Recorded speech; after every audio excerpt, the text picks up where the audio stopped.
اگلے 2.5 سال کے اندر عمران خان صاحب جو ہیں وہ ڈیلیور کر سکیں گے یا نہیں؟ عمران خان صاحب بہت کچھ ڈیلیور کر سکتے ہیں۔ عمران خان صاحب کی 2 بڑی امپورٹنٹ چیزیں خوبیاں یہ ہیں، ایک تو یہ ہے کہ ان کو کوئی بیگیج نہیں ہے، انہوں نے کسی اولاد کے لیے جائیداد نہیں بنانی۔ پی ڈی ایم کے جلسوں میں ایک نعرہ لگایا جا رہا ہے جس میں یہ کہا جا رہا ہے کہ یہ جو دہشت گردی ہے اس کے پیچھے وردی ہے، کیا اس نعرے سے وہ کیا حاصل کرنا چاہتے ہیں؟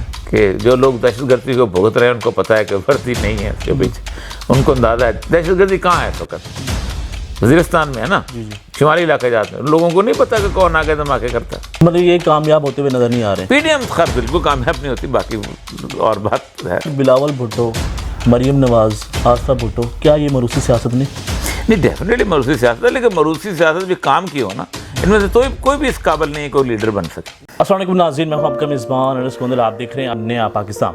ناظرین، ہمارے ساتھ موجود ہیں بے باک، نہ ڈر اور بہادر صحافی، سینئر تجزیہ کار اور ساتھ ہی ساتھ سابقہ بیوروکریٹ اور ساتھ ہی ساتھ رائٹر اوریا مقبول جان صاحب۔ Sir thank you so much for your time. السلام علیکم۔ وعلیکم السلام ورحمۃ اللہ۔ سر سب سے پہلا کویسچن، امریکہ کے جو صدر ہیں وہ تبدیل ہو چکے ہیں، اور کیا امریکی صدر کے تبدیل ہونے کے بعد افغانستان کے اندر جو امریکہ کی پالیسی ہے وہ تبدیل ہوگی یا وہی رہے گی؟ دیکھیں، امریکہ کی پالیسی جو ہے امریکن صدر جو ہے نا وہ نہیں بناتا۔ امریکہ کی پالیسیز جو ہیں وہ وہاں کے تھنک ٹینک بناتے ہیں اور ان کے اندر ایک تسلسل پایا جاتا ہے۔ یہ جو پالیسی ہے یہ آج سے نہیں، یہ 2012 میں بلکہ 11 میں بنی تھی، جب ہیلی کلنٹن نے فارن پالیسی جرنل میں اپنا آرٹیکل لکھا تھا where we are going to spend our next 10 years, اور اس نے کہا تھا کہ ہم افغانستان سے جا رہے ہیں اور ہمیں جانا ہی ہے۔ اس کی وجہ یہ ہے کہ ہمارا ایک قسم کا کام جہاں ختم ہو گیا، ہم اب چین کی طرف جائیں گے۔ اور اس نے ایک فقرہ بولا تھا کہ people who believe that the strength of America lies inside America are fools, کہ جو لوگ سمجھتے ہیں کہ امریکہ کی طاقت امریکہ کے اندر ہے وہ بیوقوف ہیں۔ The strength of America lies outside America, باہر ہماری طاقت باہر ہے ساری دنیا۔ تو اس یہی وجہ ہے کہ 2012 میں پھر اسامہ بن لادن جو ہے اس کا واقعہ ہوا تھا، اس کو جہاں پر ڈھونڈا گیا تھا، کیونکہ بہت ضروری تھا کہ جب آپ نے افغانستان سے جانا ہے تو لوگوں نے پہلا سوال یہ کرنا تھا کہ اسامہ بن لادن زندہ ہے، آپ کیوں جا رہے ہو؟ تم نے اتنا بڑا جو کھیل رچایا تھا وہ کیسے ختم کر کے چلے گئے؟ تو اس کے بعد پھر بہت ساری طاقتیں تھیں، وہ کہتے ہیں کہ منیمم پریزنس رہے، یہی جھگڑا چلتا رہا۔ ٹرمپ واحد صدر ہے امریکی تاریخ کا جس نے تمام جنگوں کو ختم کیا۔ افغانستان سے فوج اب تقریباً بلائی جا چکی ہے، آلموسٹ چلے گئی ہے، سیریا سے واپس چلے گئی، عراق سے واپس چلے گئی، نارتھ کوریا کے ساتھ صلح کر لی، بہت اس نے اپنے آپ کو بہت کیا تھا، تو وہ اسی لیے تھنک ٹینک کو پسند نہیں آتا تھا۔ وہاں پر جانے کا ایجنڈا جو ہے یہ جو بائیڈن کے زمانے کا چلا آ رہا ہے، اور آپ سوچیں کہ اوباما اسی نعرے سے آیا تھا اور جو بائیڈن اس کا وائس پریزیڈنٹ تھا، تو وہ اس لیے نہیں کر سکتا تھا کہ وہ پینٹاگون اس کے خلاف تھا۔ اب تو ان کو راستہ مل گیا، اسی لیے تو کل افغانوں کا آپس میں معاہدہ ہو گیا ہے، اور وہ جو انٹر افغان جو ڈائلاگ ہے اس کے اوپر، اور وہ بڑے عرصے سے 3 مہینے سے رکا ہوا تھا، اور جس کو یہی لوگ روکے جا رہے تھے، اس کی امریکن جو ساری کی ساری جو تھی اس کی جو اسٹیبلشمنٹ تھی وہ اس کے رکاوٹ ڈال رہی تھی کہ ایسا نہ ہو۔ اب وہ انہوں نے اس کو کر دینا، اور میرا خیال ہے کہ کچھ عرصے کے بعد بڑی افغانستان کے اندر اب جو انڈیا ہے اس کی کیا پالیسی ہو سکتی ہے؟ انڈیا کی پوزیشن اب ختم ہو گئی۔ اس کی ایک وجہ یہ ہے کہ انڈیا کو وہ اس طرف رکھنا نہیں چاہتے۔ انڈیا کے لیے انہوں نے نومبر 2019 میں ایک ڈیفرنٹ رول بنا دیا تھا۔ انہوں نے پوری کی پوری پینٹاگون کی ایک جیسے کہتے ہیں اسٹیبلشمنٹ بنا لی تھی، جس کو کہتے ہیں انڈو پیسفک اسٹیبلشمنٹ۔ اس میں تقریباً 3,75,000 امریکن سپاہی ہیں، اور وہ سارے کے سارے جو ہیں وہ یہ سارے کے سارے انڈو پیسفک دونوں سمندروں میں پوسٹ کر دیا انہوں نے، اور وہاں پر 3 بڑے بحری بیڑے بھی وہاں پہنچا دیے۔ پہلے 2 تھے، اب 3 ہو گئے، اور وہ چاہتے ہیں کنٹینمنٹ آف چائنا۔ اس میں انڈیا کا جو اتحاد انہوں نے بنایا ہے وہ بنایا انڈیا، جاپان اور آسٹریلیا کے ساتھ، جو کہ چائنا کی فزیکلی اس کو کنٹینمنٹ کریں گے۔ آسٹریلیا جاپان 2000 بعد سمندروں میں کریں گے، انڈیا کو وہ لڑانا چاہتے ہیں اس کے ساتھ، اور وہ چاہتے ہیں کہ کسی طور پر انڈیا جو ہے نا اس کا بوجھ وہ جو ہے وہ ختم ہو جائے، اس طرح کا افغانستان اور پاکستان کا۔ اور وہ کوشش بھی یہی کر رہے ہیں کہ انڈیا کے کھاتے سے جو پاکستان کے مسئلے ختم ہوں، کوئی کشمیر کے حساب سے مسئلہ، پاکستان کو بھی یہی کہا جا رہا ہے کہ آپ اگر کشمیر کا مسئلہ حل کر دیتے ہیں آپ کا، تو آپ سی پیک سے نکل جائیں اور پھر آرام سے آپ بیٹھیں، آپ اور انڈیا دونوں کینیڈا اور امریکہ کی طرح آرام کی باؤنڈریز جو ہے بنا کے زندگی گزاریں۔ سر اسی کے ساتھ ساتھ پاکستان کے اندر جو ہے اسرائیل کے بارے میں کافی باتیں کی جا رہی ہیں، یہاں تک کہ گورنمنٹ کو اس کے اوپر جو وضاحت دینی پڑ رہی ہے. کیا آپ کو لگتا ہے کہ اس کے پیچھے پاکستان کے اوپر جو ہے کسی بیرونی مسلم ممالک کا دباؤ ہے؟ نہیں، میرا خیال ہے کہ دیکھیں یہ آج سے تو نہیں شروع ہوا، یہ سب سے پہلے شروع ہوا تھا مشرف کے زمانے 1954 میں. ظفر اللہ قادیانی جو تھا وہ اس کی ملاقات ایک نظر آتی ہے. اس کے بعد مشرف کے دور کے اندر آپ کو پتا ہوگا کہ خورشید محمود قصوری جو ہیں ان کی اور اسرائیلی وزیر خارجہ کی ٹرکی کے اندر بیک ڈور ملاقات ہے. اور زمانے میں یہ اس کا مسئلہ شروع ہوا تھا اور ایک پوری ورلڈ یہ چاہتی تھی کہ اور کچھ نہیں تو اسرائیل کے ساتھ آپ جا کر معاہدہ کر لیں. لیکن مسئلہ سر یہ ہے کہ پاکستان جو ہے وہ اس کا کوئی نہ کوئی راستہ تو ہو نا. آپ جب کسی طرح کرتے ہیں تو کوئی پروز اینڈ کونز بتاتے ہیں. عربوں کو چلو فائدہ ہو رہا ہوگا کہ ایران کے مقابلے میں اسرائیل ان کو پروٹیکٹ کرے گا اور امریکہ جو ہے وہاں پر بیٹھا ہوا ہے. ہمیں کیا اسرائیل دے گا؟ نہ ہم ان سے کوئی چیز خریدتے ہیں، نہ ہم ان کو دیتے ہیں، نہ ہم ان کو کوئی سیاحت کا مسئلہ ہے، کوئی اور چیز نہیں. دوسرا یہ ہے کہ 1967 میں کے بعد جنگ جیتنے کے بعد ڈیوڈ بن گوریان جو اسرائیل کا بانی ہے اس نے تقریر کی تھی کہ ہمارا جو ہے سب سے بڑا حلیف جو ہے وہ پاکستان ہو سکتا ہے، کیونکہ پاکستان ہمارا نظریاتی مخالف ہے. نظریاتی، یہ اس نے کہا تھا آئیڈیالوجیکل ایکول. ہم بھی مذہب کے نام پہ بنے ہیں، وہ بھی مذہب کے نام پہ بنے ہیں، اور دونوں مذہبوں کا آپس میں ٹکراؤ ہونا ہے. تو ہمیں انڈیا کے ساتھ ریلیشن شپ رکھنی چاہیے، اور رکھے بھی انہوں نے. آپ کو یاد ہوگا کہ بامبے جب اٹیکس ہوئے تھے تو سب سے زیادہ بندے جو مرے تھے وہ اسرائیل کے مرے تھے. ان کا بہت بڑا ہیڈ کوارٹر تھا وہاں پر، موساد کا وہاں پر. تو مجھے نہیں لگتا کہ یہ ایک دفعہ چھوڑا جاتا ہے کبھی کبھی. مجھے نہیں لگتا کہ کوئی ایسا دباؤ ہے کہ پاکستان کے اوپر اس کو تسلیم کر لے. بلکہ اس پہ بھی لوگ ہیں نا جو بات کر رہے ہیں، ان کے ساتھ گفتگو کر رہے ہیں، ڈائیلاگز کر رہے ہیں. آپ کو پتا ان لوگوں کے بارے میں کن کے ساتھ؟ ربوں کے ساتھ انٹرویو بھی ہوا ہے ایک صحافی ہمارے ہیں نام. نہیں، وہ ہمارے ہاں تو بہت لوگ ایسے ہیں جو چاہتے ہیں. ہمارا سیکولر لبرل طبقہ پورے کا پورا چاہتا ہے کہ یہ جو ایک ہے نا یہودیت اور فلانا فلانا، اس سے ہم جو ہے نکل جائیں اور ہم جو ہیں وہ ایک سیکولر قسم کی اسٹیٹ بن جائیں. ان کی تو خواہش ہے. جو لوگ باتیں کرتے ہیں وہ پرانا باتیں، ان کے بڑے بھی باتیں یہی کرتے آ رہے تھے 1960-61 میں بھی. آپ کو یاد ہوگا کہ جو کمیونسٹ تھے وہ اسرائیل کے خلاف تھے، کیونکہ اسرائیل امریکن لابی میں تھا. تو یہ فیض شہر یہ جتنے بھی تھے یہ سارے خلاف تھے، کیونکہ اسرائیل جو تھا وہ امریکی لابی میں تھا، جو امریکہ کے خلاف تھے. جب سے وہ امریکہ کے روس کا ختم ہوا ہے، یہ سارے بھی امریکی لابی میں آ گئے ہیں، تو یہ بھی اسرائیل کے باپ دادا کو ماننا شروع ہو گئے ہیں. اصل مسئلہ یہ ہے.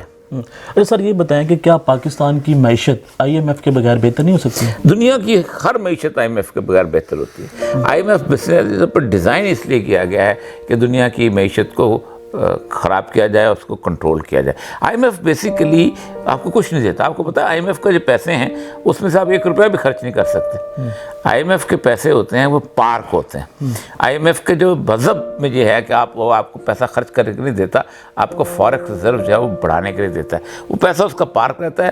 تو دنیا پوری کے اندر یہ گواہی ہوتی ہے کہ اگر ہمارا پیسہ ڈوبنے لگا تو آئی ایم ایف کا پیسہ آ جائے گا، اور اسی کی بنیاد پہ لوگ آپ کو قرضہ بھی دیتے ہیں، آپ کو باقی چیزیں بھی دیتے ہیں. دنیا میں 4 بڑے ملک ایسے ہیں کہ جنہوں نے آئی ایم ایف کو کان سے پکڑ کے باہر نکالا اور دنیا میں قرضے دینے سے بھی انکار کیا. جن میں سے سب سے پہلے جو تھا یہ ایکواڈور نے کیا تھا. انہوں نے ایک کمیٹی بنائی تھی، committee for the abolition of illegitimate debt, اور اس کے اندر انہوں نے 8 مہینے میں ڈیٹ آڈٹ کیا تھا اور 87% قرضوں کے بارے میں کہا تھا کہ یہ انلیجیٹمیٹ ہیں، یہ ناجائز قرض ہیں. اور اس کی ڈیفینیشن یہ کی تھی کہ debt which has been accrued for the benefit of the few as illegitimate. وہ قرضہ جو چند لوگوں کے فائدے کے لیے لیا جائے وہ بنیادی طور پر ناجائز ہے، اور ہم دینے سے انکار کرتے ہوئے انکار کر دیا، اور دنیا نے مانا. دنیا نے کہا کہ ٹھیک ہے، بالکل ٹھیک ہے. ہم بھی کہہ سکتے ہیں بڑے آسانی سے کہ جن حکمرانوں کا آپ نے قرضہ دیا تھا یہ ان کی جائیدادیں، جاؤ ان کے لے لو. تو اس کے لیے آپ کو تھوڑی سی غیرت دکھانی پڑے گی. وہ تو ایٹمی طاقتیں بھی نہیں تھے. پیراگوئے نے کیا، ارجنٹین نے کیا، اور 2 ملک اور جنہوں نے کیا. جی ایکواڈور نے کیا، تو میں نے پہلے بتا دیا آپ کو. جی اس کے اوپر ایک جو بڑی رائے تھی، مولانا خادم حسین رضوی صاحب نے ایک بیان دیا تھا، وہ بڑا وائرل ہوا تھا. بالکل ٹھیک. میں آپ کو دیکھیں بیلجیم میں ایک کمیٹی بنی ہوئی، committee for the abolition of illegitimate debt. تو وہ برسلز کا ایک آدمی ہے ایرک ٹوسان نے بنائی ہوئی، اور تمام ملکوں میں کام یہی کرتا ہے. دیکھیں گزشتہ 10 سال سے ایک تحریک چلی ہے ڈیٹ جوبلی کی تحریک، کہ دنیا کے بڑے ملکوں نے جو قرضہ دیا ہوا ہے چھوٹے ملکوں کو، یہ اس سے 12-13 گنا واپس لے چکے ہیں. اور خادم رضوی صاحب کی بات ایگزیکٹ، میں نے 4 کالم لکھے ہیں اس کے اوپر کہ آپ کیسے انکار کر سکتے ہیں، کن ملکوں نے انکار کیا اور کس طرح کر سکتے ہیں. سر آپ نے مولانا خادم حسین رضوی صاحب کے بیٹے کا حافظ سعد کا انٹرویو کیا، تو کیا ان میں وہ کوالٹیز پائی جاتی ہیں، اور آپ کو لگتا ہے کہ وہ طریقے لبیک کو اسی جذبے کے ساتھ چلا سکیں گے؟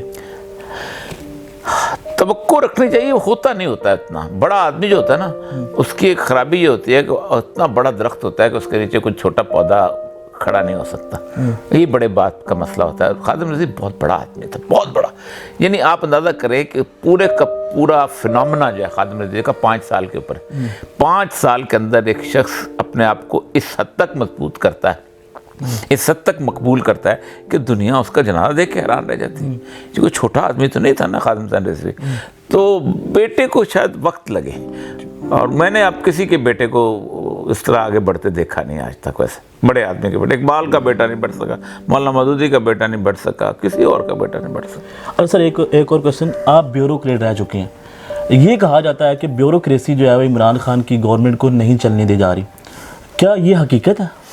بیوروکریسی کسی کی گورنمنٹ کو بھی نہیں چلنے دیتی بنیادی طور پر, کبھی بھی. اس کا اپنا رول چاہیے ہوتا ہے. بیوروکریسی کو سمجھنے کے لیے بہت امپورٹنٹ چیز چاہیے تھی. میں نے خان صاحب کو کئی دفعہ اس بات پہ گفتگو بھی کی تھی کہ آپ جب تک بیوروکریسی کو سمجھیں گے نہیں, آپ کو ایک سیکشن افسر بھی بہت آسانی سے گھما پھرا سکتا ہے, اور وہی ہوا ہے.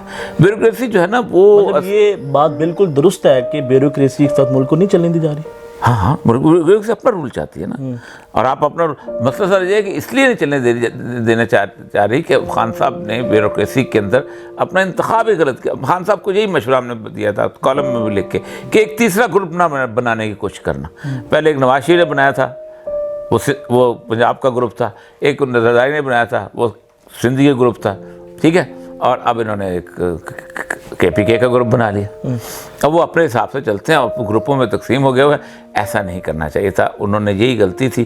اسی لیے ان کے جو بیوروکریسی کا جو کلین ہے آپ دیکھ لیں, اس میں ایک آدمی کی سمجھ بوجھ کے اوپر وہ چلتے ہیں, اسی پہ وہ ٹرسٹ کرتے ہیں. اور یہی خرابی زرداری نے کی تھی, یہی خرابی جو ہے نواز شریف نے کی تھی, یہی خرابی خان صاحب بھی کر رہے ہیں. اگلے 2.5 سال کے اندر عمران خان صاحب جو ہیں وہ ڈیلیور کر سکیں گے یا نہیں؟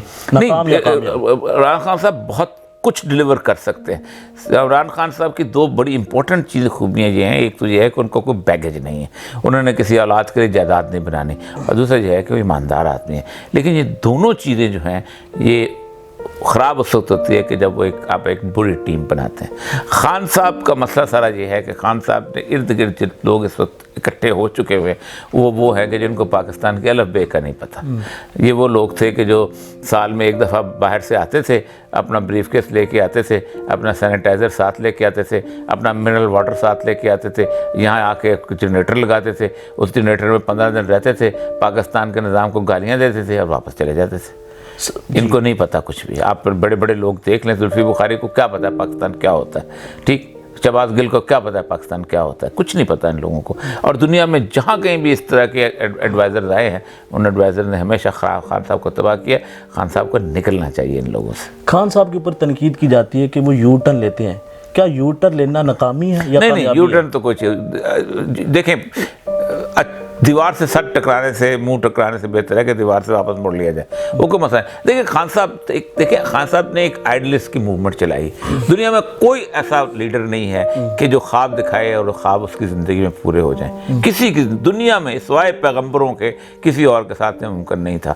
آپ دیکھ لیں, روٹی کپڑے مکان کا خواب اس نے دکھایا, پورا نہیں ہوا. کارل مارکس ساری زندگی خواب دیکھتا رہا اسٹیٹلیس سوسائٹی کا, نہیں پورا. کوئی خواب پورے نہیں کر سکتا, نہ ہو سکتے ہیں انسانی دنیا, انسانی بساط میں بھی ممکن نہیں. خان صاحب نے بھی خواب دیکھے, خواب دکھائے, خواب دکھانا چاہیے, خواب دیکھنا چاہیے, لیکن خواب پورے کرنا جو انسان کے پس کی بات نہیں ہوتی. اس میں آپ دیوار سے ٹکرانے کے لیے آپ مڑ بھی سکتے ہیں, یہ بات ٹھیک ہے. لیکن خان صاحب کا اصل مسئلہ ہے ان کے ایڈوائزرز ہیں. کیا پاکستان کی معیشت آپ کو بہتر ہوتے ہوئے نظر آ رہی ہے؟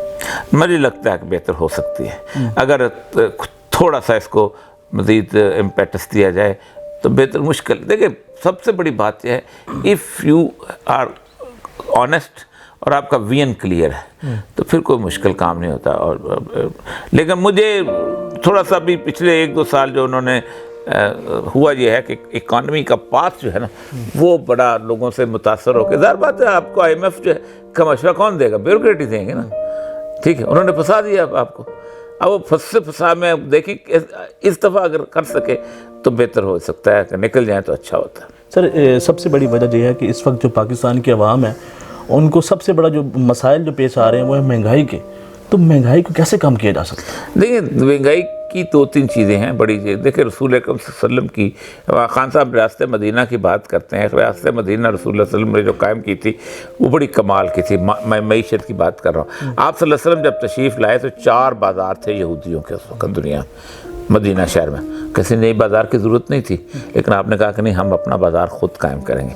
آپ صلی اللہ علیہ وسلم نے وہاں اپنا بازار بنایا، اور اس بازار کی آپ کو اتنی جلدی تھی کہ وہ پہلا بازار جو تھا وہ خیمے کے اندر بنایا گیا، یعنی کوئی اس کے 4 بنیادی چیزیں تھیں جو آپ صلی اللہ علیہ وسلم نے اس ریاست مدینہ کے بازار میں، اور نے کہا یہ ہمارا بازار ہے، اس بازار پہ کسی قسم کا کوئی ٹیکس نہیں ہوگا، ٹیکس فری بازار کر دیا۔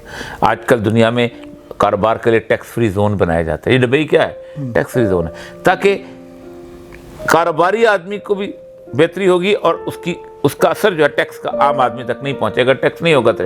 دوسرا آپ نے یہ دوسری یہ کہا تھا کہ کوئی شخص جو ہے اس بازار سے باہر چیز نہیں خریدے گا، لوہار اپنا سودا یہاں لے کے آئے گا، ترخان اپنا سودا یہاں لے کے آئے گا، سنار اپنا لے کے آئے گا، گندم والا اپنا لے کے آئے گا، مڈل مین۔ یہ اگر آپ نے فرمایا کہ جو بندہ بازار سے باہر چیز خریدتا ہے 300 روپے کی 400 روپے بیچتا ہے تو وہ 100 روپے سود کماتا ہے، تو آپ نے ایک مڈل مین کا تصور اس میں سے ختم کر دیا۔ تیسرا آپ نے ہورڈنگ کو اس حد تک منع قرار دیا کہ کوئی بندہ جو ہورڈنگ کرے گا وہ۔ چوتھا آپ نے کہا تھا کہ پیپر کرنسی کو ختم کر کے انٹرنسک ویلیو کی کرنسی کو وہاں نافذ کیا، سونے اور چاندی کے اندر آپ نے کاروبار شروع کیا، کیونکہ پیپر کرنسی انفلیشن بڑھاتی ہے، ریٹس بڑھاتی ہے۔ اور پانچواں جو ہے وہ آپ نے کہا کہ اسپیکولیشن جو ہوتی ہے، یہ جو انویسٹمنٹ اس قسم کی ہوتی ہے کہ یہاں بیٹھ کے آپ نے ادھر سے گندم خریدی ادھر بیچ دی، یہ کر دیا وہ، یہ 4 چیزیں اگر آج بھی شروع کر دیں تو پاکستان کے اندر دنوں کے اندر مہنگائی ختم ہو جاتی ہے۔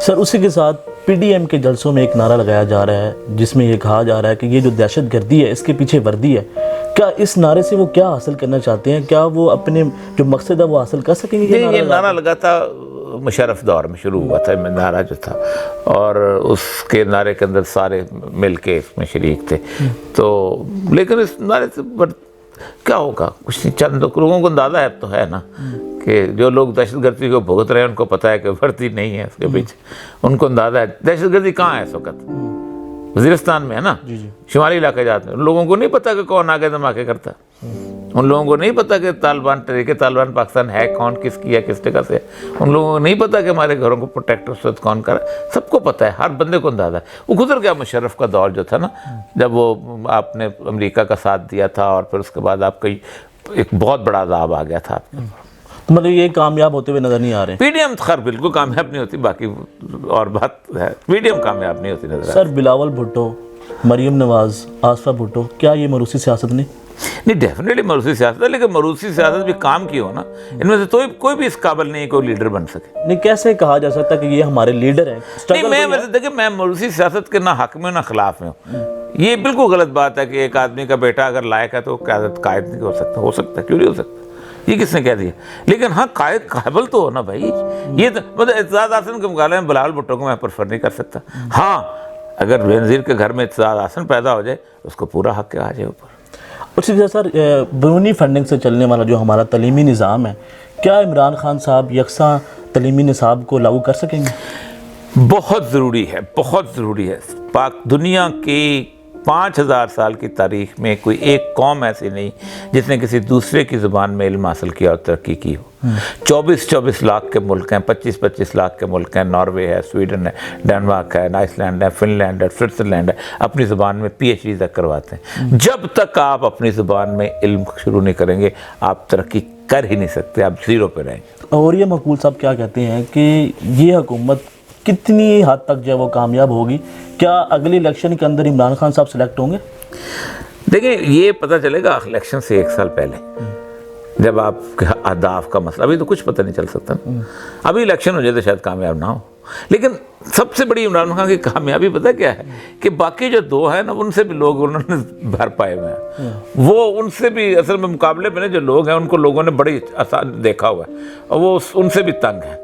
تو پاکستان میں پالیٹکس جو ہے نا یہ الیکشنز کی ہے ہی نہیں، پاکستان میں پالیٹکس جو ہے یہ گروہوں کی ہے، اور گروہ جس کے ساتھ چلے جائیں گے وہ جیت جاتا ہے۔ سر اسی کے ساتھ ایک آپ سے پرسنل کویسچن ہے، اوریا ایک یونیک نام ہے، یہ نام رکھا کس نے اور مطلب کیا ہے اس کا؟ میرے والد، میرے تایا، میرے دادا جو تھے عبرانی زبان کے عالم تھے جس میں تورات اور انجیل اتری ہے، تو انہوں نے یہ نام رکھا تھا۔ اوریا کا مطلب ہوتا ہے اللہ کا ایسا نور جس میں حدت ہو۔ ماشاء اللہ، thank you so much for your time sir. اسی کے ساتھ ناظرین پروگرام کے اختتام کرتے ہیں، دیکھتے رہے نیا پاکستان۔ اللہ حافظ۔